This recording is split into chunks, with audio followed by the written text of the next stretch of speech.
All right, man. Welcome to today's episode. We're going to be talking about how to fight in marriage and come out stronger for it. We're all going to have conflicts, so we might as well use it as an opportunity to grow. So, a lot of couples they come to see me because they're having conflict in their marriage. So, it usually comes in one of two ways. It can be more active with the yelling, screaming, arguing, or it can be kind of just this under the surface, like boiling resentment. And that can be happening on both sides. Or what happens sometimes is it's just happening on one side, and the other person might not even really know much about it. And one of the things we work on there is really becoming strong enough to present those things. We talked about that last week in that podcast about intimate communication, sharing those things that your spouse might not like.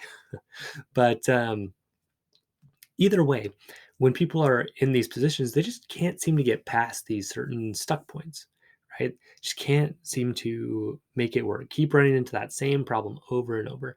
So some common ones are sex, parenting, kids, religion, money. Those are these big ones that have a lot of emotional content to them. And, if we haven't learned these skills, we tend to fight about these forever and just can't kind of get past it. So, what happens during conflict? So, Sue Johnson, an amazing marriage therapist and has written a lot of books, explains that when we feel distance from our spouse, when we feel sort of disconnected from them, we interpret that as danger, like it's sort of like a life-threatening sort of situation. So what this does is it activates our lower, or what we might call our crocodile brain. Um, the one we share with other animals, right?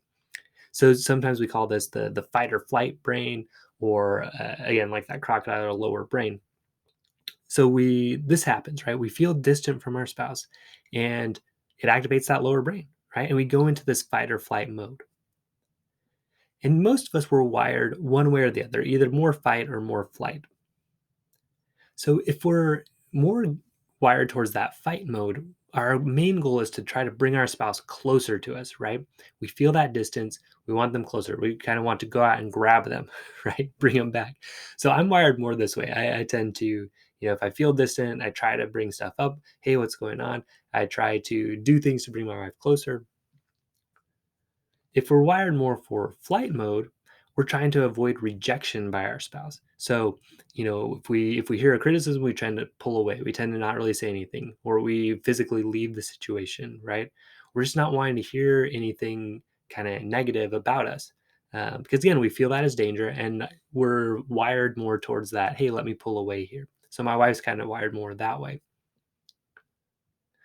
So let me kind of paint a situation where this shows up, can often show up. So let's go with cleaning, right?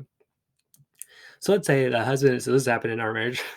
Let's say the husband doesn't clean quite how the wife wants. I've given this example of wiping the counters, right? So I wipe the counters, I'm trying to do it to be nice. And then, my wife says, oh, you shouldn't do it that way. Or like, that's not the best way to do it. So, wife then can feel upset, right? She can feel like she's not a priority, okay? And then she feels distance from her husband, okay? So that's kind of what's going on with her. She's feeling that fight or flight mode, right? So that fight or flight mode kicks in, and what the wife can do is start criticizing her husband. Now it's kind of counterintuitive, but what she's doing here is she's trying to create some kind of connection. She's feeling that distance, and so she goes about it by saying, "Hey, like I want you to do it this way, because that is important to me. It makes me feel closer to you." Of course, usually she doesn't understand that and she doesn't express it in that way. It's just more like, "Oh, you don't care," or, "Why don't you ever do this right?" And then the husband just doesn't like that and kind of pulls away. But again, the intention here, what she's hoping happens is she can just feel more important, right? Or feel closer to her husband. And what she thinks in her mind is that if he cleans this better, that will make her feel closer to him. Okay. If we go back to that state fair model, right? Situation is the husband's not clean how she thinks should be done. Thought is, I'm not important to him. Feeling is sadness, maybe some anger. The action is to criticize him and try to control him so that he will clean it that way. so that she can feel better about herself. Okay, if that makes sense. So yeah, it's not a great strategy. It usually doesn't work, but it's common, right? It happens a lot. So in this case, the wife is more geared towards that fight mode. She wants to bring her husband closer. She thinks this might work, right? Because again, she's under this false assumption that the way that we feel close to others is by controlling their behavior. A lot of us fall into that problem. That's what gets a lot of us into trouble. We'll do it the other way in a second with the guy kind of with the false assumption. Um, so again, the wife's kind of thinking, if he would clean this way, it would mean I was important to him. I would feel closer to him, right? So then the husband on his side, he's like, he doesn't want to engage with this, right? He says, man, I'm trying to do this and nothing's good enough for her. He tries to get away. He tries to avoid that rejection and criticism. So either he does the work angrily and kind of has that resentment burning inside him, or he says, look, you're never satisfied. He just decides not to do it. And that can create even more distance between the two. And this is like a typical fight versus flight dynamic where husband, wife in this case is kind of pursuing the husband, saying, hey, like I want this because it's important to me, but not really expressing it in a very useful way. She just wants him closer, and maybe she can't really recognize that because when we're in that fight or flight mode, we really can't. Like we're not thinking rationally. We're thinking with that crocodile brain. It says, "Come closer, like come back to me," and we use kind of primitive strategies to do that. So with the I mentioned like I'm wired more towards that fight. My wife's wired more towards that flight. So I remember having like feeling that distance from her. For us, a lot of it is revolved around sex. I remember having a conversation where I wanted to talk about it with her, and she didn't. And I was literally like following her around the house, like chasing her as she kept walking farther away. So that was like a very physical example of this fight versus flight. I was fight. I wanted to bring her closer. She was flight. She needed to get away. So I told you we go into an example about sex. So common one has happened in my marriage, marriages I've worked with. So the husband, he wants to have sex with his wife, and then his wife says, "Oh, well, I don't feel like it. Right? I don't feel like it today." So husband then starts to feel this distance from his wife. Right? Okay, she's pulling away. I don't like that. Right? Fight or flight brain's kicking in. Crocodile mode's kicking in. So either he can sort of start to complain, oh, we never have sex. How come you won't do this for me? Like I do all this stuff for you, kind of again, primitive, right? This is it's not a great way to do it. But that fight or flight brain, that crocodile brain, it thinks it doesn't think very rationally. So you're in that mode, and so you complain about it, or you kind of go away pouting. This is also a fight, but it's like more of a passive aggressive one, trying to punish her for that. So, oh, you never do this, or she says no, and then you like kind of make a sad face and like walk away, and then maybe she's like, "Oh, fine, like let's just do it," and then you feel kind of bad but kind of good because you at least have some form of closeness, right? So, if that sounds familiar, it happened a lot with us too. Don't feel too bad about it. Or what a husband can do is stop asking to avoid rejection, right? And that's more of a flight kind of mode, right?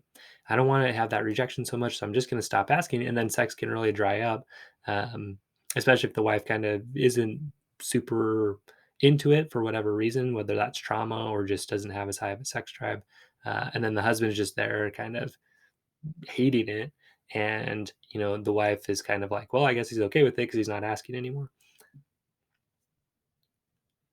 Or a wife can also complain about, "Hey, you have too high of a sex drive, like, you need to calm that down," right? Start complaining because, again, she's feeling kind of used in this situation, so she's also feeling distance, um, so she can go into that fight mode too, like, "Well, you want this all the time, but you never do anything for me. You don't wanna connect any other way," right? So she can kind of fight back. Or she can just say, "I don't wanna talk about this." This is what my wife did for a long time. "I don't wanna talk about that." So, flight mode, right? Pull away. And again, this can feel very stuck, right? So I'm explaining the typical dynamic, which is one person tends more towards fight, one person more towards flight. But it can definitely go where both of you are wired for fight. In that case, like it's just very kind of fireworks, conflict, yelling, screaming at each other. Um, Or you can both be wired for flight, where you just both totally avoid talking about stuff and you're both just kind of feeling distant, but don't really have the tools or a way to connect with each other. So I want to do a little quiz with you, right, to try to figure out which one you are. So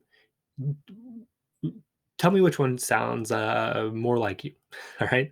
So I'm usually the one who brings up issues with my spouse versus I'd rather not talk about problems in the marriage. Which one's you? So the first ones I'm going to say are if you're geared more towards fight, the second ones are more towards flight. So I have a tendency to nag, or I physically remove myself or shut down and give no response when I get criticized. That would be more flight. I have an impulse to poke my spouse during arguments to get a response. That's me big time. Used to be. I'm better now. So that's more on fight side. I feel like I'm being attacked by my spouse during arguments, more on flight side. Now you can have some of both, but you'll probably tend land more on one side than the other. I like to try to talk issues out. I'm the one who usually brings that up, right? More on fight mode. I feel attacked when we talk about problems in our marriage. That's more flight mode. I hate feeling like I'm not connected with my spouse. More on fight mode. I hate feeling like my spouse doesn't approve of me. It's more of flight mode. Again, you might have some of both of those. I'd rather have an angry response than no response at all. Okay, that's me big time. And then flight is more, I really hate having my spouse angry at me. Okay. So, as you look at that, try to figure out like which one am I? Which one's my spouse, my wife, right? So here's what you do first when you're in these moments, right? In the moment, you're having an argument, something comes up, right? You ask for sex, your wife says no. Okay. What you first need to do is slow down that lower brain, right? Because you're not going to be acting rationally while that's still running things. So one of the best tools you can use is just slow breathing. It's simple. You can use it anytime. You just take some nice slow breaths.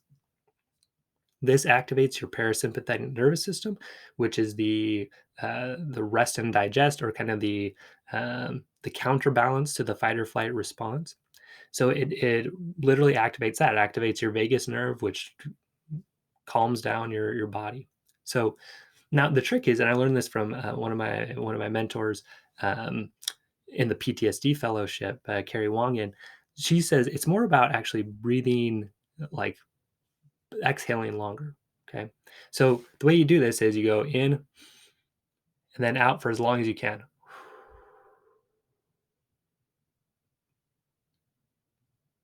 Then in, then out for as long as you can.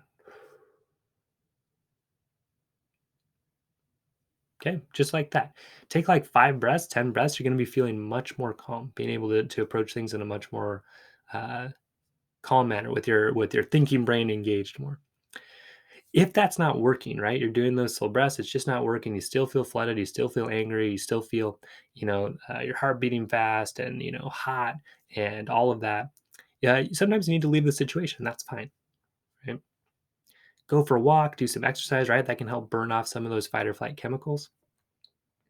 Another thing you need to do here, though, especially if you're wired more towards flight mode, is just say, look, I can't do this right now. I need to calm down that fight or flight brain, or however you want to say it. And I just need to calm down so I can have a more reasonable discussion with you. But we will talk later when I am more calm, right? Because you can't just leave this all the time, right? You can't, every time you have a conflict, you can't just run away from it and never try to figure things out. Okay. So, especially if your spouse is wired more towards that fight mode, they're going to need to know that at some point we're going to talk about this, and it just doesn't get swept under the rug, or the things don't get addressed, right? Because again, if your spouse is wired more towards that fight mode, that distance is going to drive them crazy, feeling that distance. Okay. So you need to be able to say, yeah, like let's connect later on this when we're more calm. So, and remember, you can't have a reasonable conversation when your lower brain is in charge, that crocodile brain, that crocodile mode.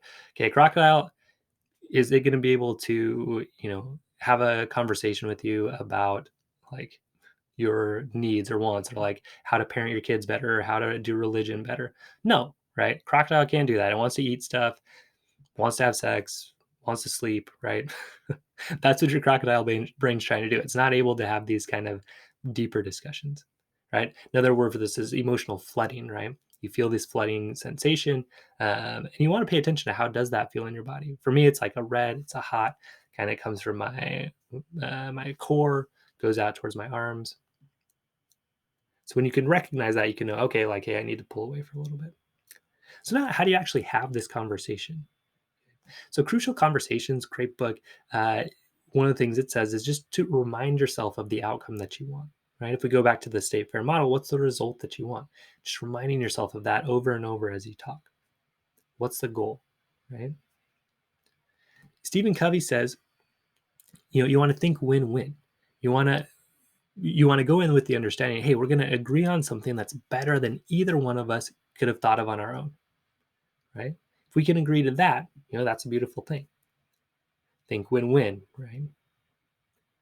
Also, no deal, it is possible sometimes. Like, it could be that you just can't, you have to agree to disagree, or you even have to get a divorce because something is so important that your spouse just can't come to an agreement with you on. We'll talk more about that in later things, but most of the time, if you use these tools, you can get to that win-win situation. Another one by William Harley is this idea of enthusiastic agreement, getting to something that you can both be excited about, not just like, oh, fine, like you want to have sex 5 days a week, I want to have sex 1 day a week, so we'll have sex 2 days a week, and neither of you are actually that happy about it, right? You want something that's more enthusiastic agreement, right? You can both agree to better than either one of you can have thought of on your own. So how do you get there though? So reminding yourself the outcome you want, right? Which is to find a solution that you can both enthusiastically agree to. And then you seek first to understand, then to be understood. Okay. You take turns. You figure out, hey, like, where are you at with this? Like, where are you at with sex?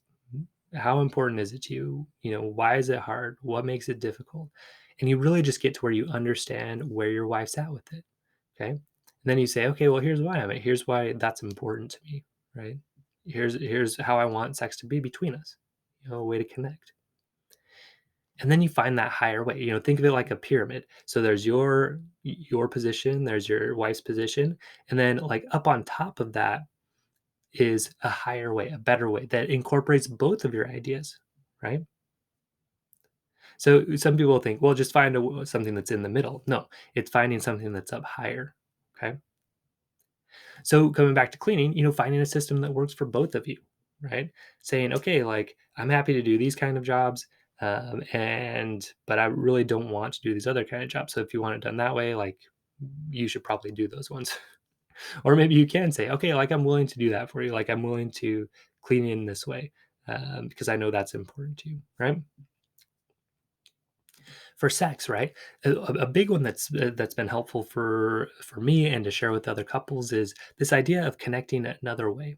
Because really, the result that you usually want with sex is to feel accepted and connected and like you're important to the other person. So, like just last night, like I sometimes have trouble asking for what I want.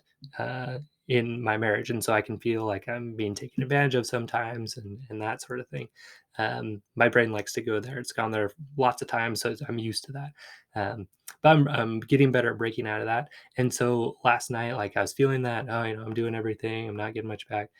And then I kind of wrote out, I tried to practice what I preach. I wrote it all out, did kind of a state fair model on it, um, and just realized like, hey, I'm just not asking for stuff that's important to me. So, I went to my wife and like I said, I'm still working on this. I was like, hey, like I need to just to be taken care of a little bit. You know, I'd like a massage from you or one of the kids tonight. And then my wife, just gave me a little massage. And like that was great. Felt really good. I felt connected to her. I felt like she cared about me, that she cared about what I wanted and needed. And that was great. Like we didn't have sex, which would have been great, but you know, I got to still feel that connection. And so that was a win, right? That was a higher way, right? Something that was better than uh, it wasn't a compromise. It was just great. Like we got the result that we wanted, more connection. And that's why I want you guys to understand like conflict, it can turn into more connection. It's an opportunity, right? If you have conflict, I want you to start seeing it as, this is an opportunity to really grow in our connection in our marriage and have more intimacy.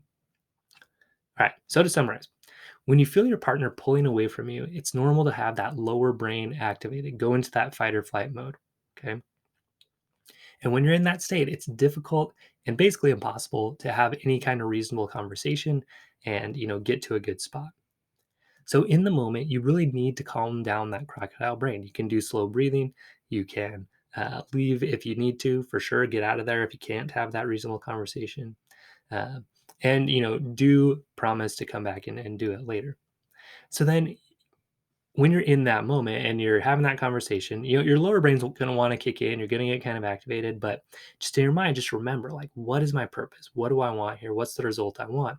Which is to really have a better connection, have a better marriage, turn this conflict into more connection.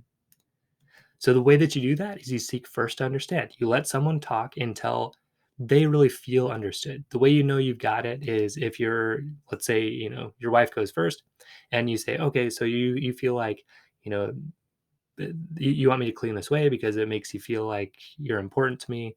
It reminds you of, you're growing up and how people didn't really listen to you. So when I don't do this, it reminds you of that. And then your wife says, yeah, you got it. Okay. That's how you know that you're done, right? Is when your wife says, yeah, you understand where I'm coming from. And then it's your turn to understand, to explain where you're coming from. Just doing that's going to create a lot of intimacy and connection.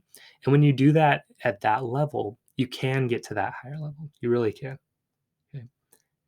99% of the time. Every now and then there is going to be that no deal, right? Where let's say, when you really understand your spouse, your wife, she says, I really don't want kids. Like I just don't ever.